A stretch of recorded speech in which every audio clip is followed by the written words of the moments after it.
Halo, selamat datang teman-teman. Selamat datang di program saya. Minggu lalu teman-teman sudah belajar dan melihat-lihat, sebenarnya melihat-lihat dan menganalisis beberapa atau satu buku ya kemarin ya. Isinya cover semua. Kemudian teman-teman saya minta untuk memilih mana cover yang menurut teman-teman menarik dan teman-teman jelaskan. Nanti yang mengerjakannya belum sambil menjelaskan silahkan diperbaiki ya. Nah, hari ini kita tetap membahas cover buku, tetapi dengan format yang berbeda. Kita mencoba melihat apa-apa saja yang ada dalam cover buku dan bagaimana cara membuat sebuah cover itu lebih menarik bagi pembacanya. Jadi kalau teman-teman lihat di toko buku, sebuah buku gitu, teman-teman tertarik untuk melihatnya, tertarik untuk mengintipnya, kemudian membelinya. Nah, setelah dibeli mungkin teman-teman juga akan tertarik untuk membacanya. Nah, untuk itu kita langsung saja teman-teman, kita masuk pada bagaimana cara mendesain cover buku. Materi ini sebenarnya sharing saja ya, sharing dari beberapa bacaan yang sudah saya renungkan, sudah saya baca, bagaimana kita bisa mengetahui trik-trik atau mengakali ya. Selain kita punya buku yang isinya menarik, kita harus memberikan tampilan atau kemasan yang baik. Meskipun ada peribahasa don't judge book by its cover, tetapi cover merupakan awal pertama kita melihat sebuah buku. Mari. Nah, yang pertama kita harus tahu unsur-unsur yang ada pada cover buku ya. Meskipun kadang-kadang kita menulis dengan mencari informasi ya, mencari inspirasi bagaimana kita bisa mendesain sebuah buku. Nah, buku ini sangat luas ya teman-teman, mulai dari buku pengetahuan, buku pelajaran, kamus ya kan, lalu apalagi ya, buku petunjuk, buku manual, semuanya itu punya desain-desain yang khas ya. Kalau teman-teman ingin menyusun sesuatu, biasanya teman-teman harus melihat contoh yang pernah terjadi, pernah dilakukan orang lain, bagaimana cover buku sejenis gitu ya. Nah, itu saya rasa paling utama ya. Kita masuk pada pembaca yang sama. Kalau membaca kamus ya biasanya itu pembaca buku petunjuk adalah orang yang baru mengenal produk itu, kemudian buku pelajaran misalnya yang sedang belajar seperti itu ya. Namun ada beberapa pokok-pokok yang mungkin bisa kita sarikan, bisa kita intisarikan apa saja sih informasi yang ada dalam sebuah buku ya. Saya ini aja ngutipnya dari buku ya, dengan penyesuaian beberapa. Karena saya rasa ini juga benar. Jadi pertama, memiliki identitas buku. Cover adalah identitas ya. Ini misalnya literasi membaca. Ini identitas buku.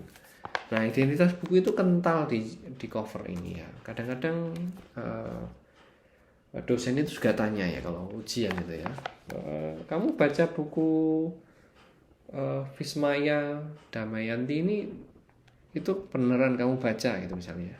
Covernya warnanya apa gitu ya. Identitas. Jadi identitas buku warnanya yang biru gitu ya, bukan yang merah gitu ya. Nah, itu menunjukkan bahwa ya ini wajah dari sebuah buku. Itu covernya. Ya penting.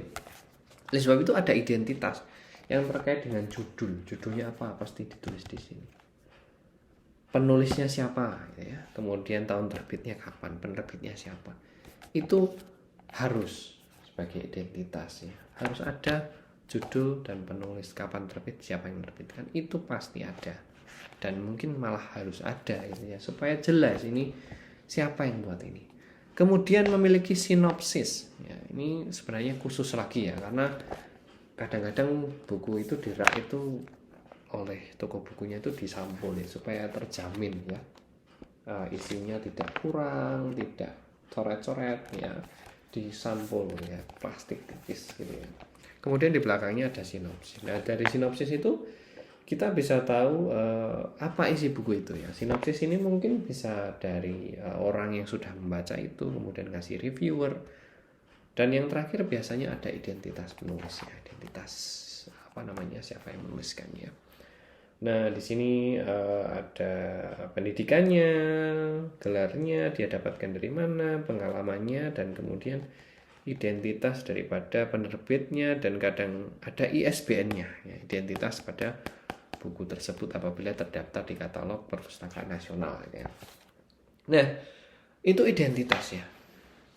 Nah, lalu selain ada identitas itu biasanya menyertakan desain, baik gambar maupun desain daripada cover ini. Kan ada desainnya, ada warnanya, ada ini, ada orange, ada putih, ada biru muda, datanya biru, tulisannya putih di sini, ada gambar orang, siluet orang membaca, kemudian apa ini? Tumpukan-tumpukan buku. Yang ini semuanya cocok dengan judulnya. Itu ya, literasi membaca ya, cocok dengan judul. Saya mungkin ada beberapa buku lagi mungkin yang bisa saya tunjukkan kalau ada di sini. Kemarin saya di belakang saya, nah, misalnya ada, kebetulan sekarang sini nggak ada buku-bukunya, ada di sana. Nah, itu ya. Jadi desain-desainnya itu cukup menarik gitu ya. Coba saya ambilkan buku yang lain ya. Tadi bukunya ada ilustrasi gambar yang jelas ya, realistis. Nah, ada yang abstrak juga, misalnya kayak gini. George Yule, ini penulisnya. Kajian bahasa, edisi kelima, ada edisinya. Kemudian ada apa namanya ini? Gambar bola-bola abstrak gitu. Dan belakangnya juga ada sinopsis. Di punggung bukunya ada kajian bahasa gitu ya.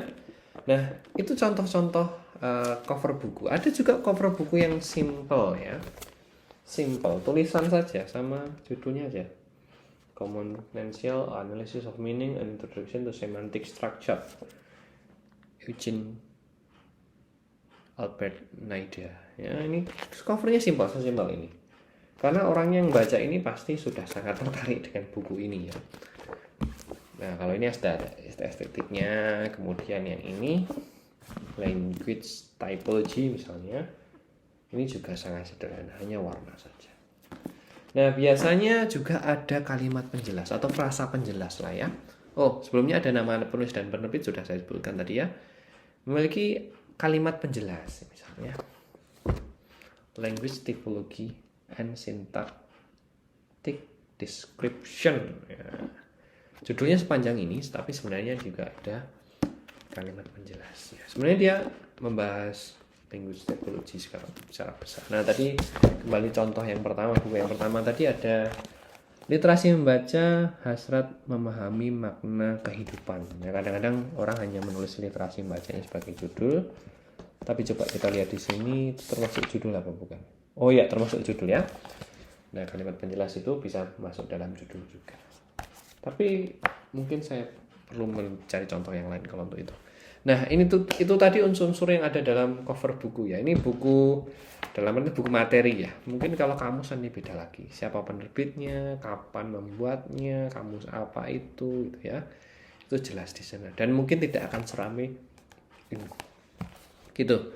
Oke, itu unsur yang ada dalam cover buku. Nanti kalau teman-teman buat cover, silahkan berpedoman pada itu. Pak, majalah gimana, Pak? Ya, di sini saya tidak punya contoh majalah, tetapi ya pasti ada gambar-gambarnya ya, pasti ada ini kisah tentang apa, ada kalimat penjelasnya, terbitan kapan, itu kelihatan ya. Gitu ya teman-teman. Nanti kalau ada yang ingin tanyakan kita diskusi di Padlet ya. Oke. Selanjutnya, menarik pembaca lewat desain. Nah, desain ini salah satu yang menjadi PR bagi mendesain cover ya. Bagaimana kita mengkombinasikan beberapa hal menjadi satu dan itu sangat bermanfaat bagi menarik ya. Misalnya mengetahui target pembaca. Saya sudah contohkan tadi ya. Di sini ini tidak menarik ya. Covernya hanya seperti ini. Ini hitam sama putih ya. Hanya seperti ini. Belakangnya pun seperti ini juga. Gitu. Seperti ini. Ini tidak menarik ya bagi orang yang belum memasuki dunia ini dengan serius gitu ya, tidak menarik gitu ya. Tetapi misal kalau orang yang awal-awal ingin belajar bahasa ya, desainnya cukup menarik nih ya, warna-warna ini cukup eye catching dan ini bubble-bubble gitu ya, ini seperti dialog-dialog, tuturan-tuturan, dan itu menggambarkan bahwa kajian bahasa itu kajian tentang tuturan-tuturan ya. Nah, ini target pembacanya ini linguistik yang baru mau masuk ya, baru mau masuk bahasa, ilmu bahasa. Tentu kalau langsung dikasih ini, wow, dia langsung stres ya. Tapi kalau dikasih ini dulu, ya, wih, menarik ya. Kemudian lalu diberi ini, ya masih lebih menarik daripada yang ini, ya kan? Nah, gitu ya. Jadi target pembaca itu penting untuk menentukan bagaimana kita mendesain. Kemudian memetakan desain. Nah, tadi yang ini tadi, ya, ini kan ada bubble dialog-dialog. Nah, di sini juga didesain seperti itu. Edisi kelimanya juga ditulis seperti itu. George Yule-nya ini juga desain seperti itu. Memetakan desain, di mana kita bisa meletakkan itu. Nah, ini juga diletakkan ya. Tuh, diletakkan juga seperti bubble-bubble gitu. Desain. Nah, ini desainnya nanti sampai dalam ya. Sampai di dalam itu disimpel di apa namanya? Kelihatan gitu. Lagi gitu ya. Nah, itu. Jadi memetakan desain itu tidak hanya di cover. Nanti kalau covernya terlalu mencolok, dalamnya tulisan aja gitu ya, kayaknya kurang seperti menipu gitu ya. Nah, kalau tadinya apa namanya ini ditujukan untuk apa namanya orang yang baru pertama kali, biasanya menentukan warnanya juga yang menarik ya, gitu ya, menarik gitu.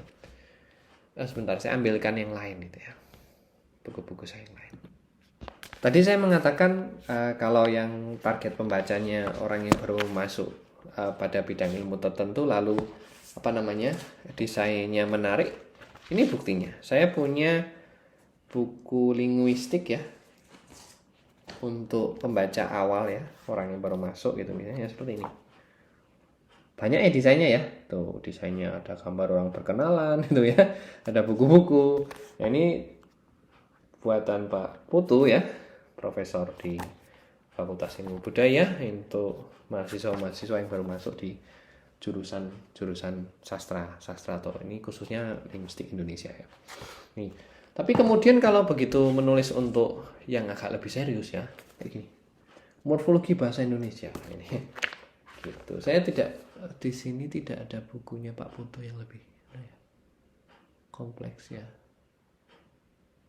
Semestinya ada, tapi ya modelnya kayak gini. Kalau awal-awal ya teman perhatian ini, kemudian geser ke sini. Nah, ini salah satu buku milik Pak Prap juga. Ya, keren ya desainnya ya. Nah, warna-warnanya juga cukup menggugah untuk dibaca. Itu penentuan warna ya. Agak gelap, ini agak serius gitu ya. Awal-awal juga agak serius nih. Oke, nih. Ini sama-sama awalan nih. Serius namanya. Serius. Mendekatkan mereka untuk yang lebih serius ya. Kalau sudah agak serius ya, maka dijadikan serius sekali. Itu baru saya sadari ketika saya bukan belajar ya, sedikit baca-baca tentang desain ini. Oh, ternyata ada tuh korelasinya gitu ya. Kemudian memilih objek gambar ya. Ada yang dipilih objeknya. Nah, tadi saya lihat ini yang berkenalan dengan linguistik ini objeknya ada orang salaman ya. Orang salaman tuh biasanya orang yang berkenalan ya. Ini salaman. Berkenalan dengan linguistik judulnya orangnya salaman. Nah, ini ada kaitannya gitu ya. Tadi bubble tadi gimana tadi? Ini tadi ada orang yang belajar bahasa adalah belajar tentang tuturan-tuturan. Lalu yang tadi logika penelitian bahasa ada orang yang berpikir gitu ya. Mengasah logikanya. Kemudian menentukan font dan efek. Ya, tadi setelah target pembacanya tahu pemula apa enggak, memetakan desainnya diletakkan di mana, apakah sampai dalam juga desainnya, menentukan warna ya kan, warna yang serius, mana yang agak santai, mana yang happy gitu kan ya. Kan saya jarang menemukan buku kuliah atau buku materi itu warnanya pink gitu ya. Paling pol merah ya, merah, orange, toska, biru, hitam, hijau gitu ya. Nggak ada pink, itu nggak ada. Kemudian memilih objek gambar yang sesuai dengan isi bukunya, lalu menentukan font dan efek. Fontnya mana yang besar, mana yang kecil ya. Biasanya judul itu lebih besar, kemudian penulisnya lebih kecil ya. Itu menunjukkan bahwa apa ya, ada kerendahan hati di situ ya. Ini ada ininya, mana yang lebih besar, mana yang kecil, mana penerbit, mana ISBN-nya, seperti itu. Nah, itu ya, tentukan fontnya. Tidak semena-mena, tidak fontnya nggak sama semuanya. Kecuali untuk buku-buku yang agak serius gitu ya, itu fontnya mungkin bisa aja sama. Ini pun nggak sama ya, tulisannya kecil, tulisannya besar. Oke, itu jadi teman-teman, kalau teman-teman tertarik untuk membuat cover, ada dua unsur tadi, dua bagian tadi yang dijelaskan atau ditonjolkan, dipelajari gitu ya. Pertama-tama yang ada unsur-unsur yang ada dalam cover itu apa aja ya. Ada penulisnya, penerbitnya, terutama judulnya, kemudian identitas penerbitnya, identitas bisa diletakkan di tengah sih. Kalau banyak saya baca itu ada yang diletakkan di dalam sampul ini, tapi juga ada yang di sini. Cover depan, cover belakang. Nah, kemudian bagaimana menariknya sudah kita bahas tadi. Teman-teman cobalah lihat buku-buku di perpustakaan. Kemudian teman-teman lihat korelasinya. Oke, itu saja teman-teman dari saya. Oke ya, untuk minggu ini ada tugas sebagai pengganti UTS kedua. Ini tugasnya. Nah, teman-teman tugasnya adalah mengumpulkan sebuah karya. Bukan sebuah ya, beberapa buah karya. Bisa cerpen, fotografi, puisi ya. Terserah mau kumpulkan berapa. Yang penting tidak melebihi 20 halaman. Gitu. Tidak lebih dari 20 halaman ya, minimal kira-kira 15 ya. Bisa cerpen, bisa fotografi, foto gitu ya. Teman-teman cari foto di Pinterest itu yang bagus, bisa dikumpulkan menjadi sebuah tema. Misalnya teman-teman pilihlah temanya misalnya hijau gitu ya, supaya dapat menjadi sebuah buku. Teman-teman kumpulkan semua foto yang tentang hijau, puisi tentang hijau gitu ya. Misalnya lebih spesifik lagi tentang perempuan gitu misalnya. Teman-teman bisa kumpulkan foto-foto, bisa tentang puisi tentang perempuan gitu ya. Dan pastikan juga teman-teman menulis sumber karya tersebut ya. Itu hak cipta. Kemudian teman-teman kumpulkan, kemudian teman-teman nomori halamannya dan dibuat daftar isinya. Lalu saya ingin itu juga teman-teman desain covernya. Nanti bentuk formatnya pakai Word aja ya. Di Word aja teman-teman desainnya, atau di PPT boleh. Yang penting jadi gitu. Kemudian teman-teman publish atau posting, bukan posting ya, ekspor dalam bentuk PDF. Jadi saya bisa melihatnya. Silahkan gunakan keterampilan teman-teman, kreativitas teman-teman. Saya ingin mendapatkan file ini 2 minggu lagi ya. Kalau ini tanggal berapa ini? Sekarang tanggal 24 minggu depan. Boleh teman-teman kumpulkan, tetapi deadline-nya adalah 2 minggu lagi, minggu depannya itu baru saya tutup pengumpulannya. Baik, itu saja teman-teman dari saya. Terima kasih sudah mengikuti dan memperhatikan penjelasan saya. Semoga penjelasan ini bermanfaat dan selamat. Kalau ini akan di setel sore ya, selamat sore. Terima kasih.